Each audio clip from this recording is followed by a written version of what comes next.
Notice what this verse does not say, because what it leaves out completely changes the point. Isaiah 40 verse 31 says, "But those who hope in the Lord will renew their strength. They will soar on wings like eagles, they will run and not grow weary, they will walk and not be faint." It does not say those who work hardest will have the most strength. It does not say those who never slow down will never burn out. It does not say the most disciplined, the most productive, or the most relentlessly busy will be the ones who make it. It says those who hope in the Lord will be renewed. That is a completely different equation. To understand why this matters so much, you have to know who Isaiah was writing to. This was not a pep talk to a people who were doing well and needed a push. This was a word spoken to a people who were exhausted in the deepest possible sense, not just physically tired, but spiritually hollowed out. They had been waiting on God for a long time. They had watched things fall apart. They had started to wonder whether God had noticed them at all.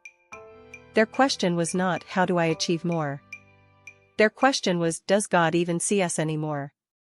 And Isaiah's answer was to stop and point back to who God is, the creator of the ends of the earth, who does not grow tired or weary, who gives strength to the exhausted and power to the weak. The word hope in this verse is the Hebrew word kava. And it does not mean wishful thinking or passive waiting. It carries the idea of twisting together, like strands of a rope being woven. The image is of your life being woven into God's, not detached hoping from a distance, but an active, expectant trust that binds you to the one who does not run out. That kind of hope produces a different result than effort alone ever could. Now look at the order Isaiah gives. First soaring, the big, dramatic, mountaintop moments. Then running, the sustained seasons of forward movement. Then walking, the ordinary, unglamorous, one foot in front of the other days. Most people would have put those in the opposite order, building up to the dramatic finish. But Isaiah put soaring first and walking last, because he knows that walking without fainting is actually the hardest thing. Anyone can be inspired for a moment. Enduring the long ordinary stretch without quitting, that is the miracle. In a culture that glorifies being busy, that celebrates grinding, that treats rest as something you earn only after you have exhausted yourself completely, this verse is a direct and serious challenge.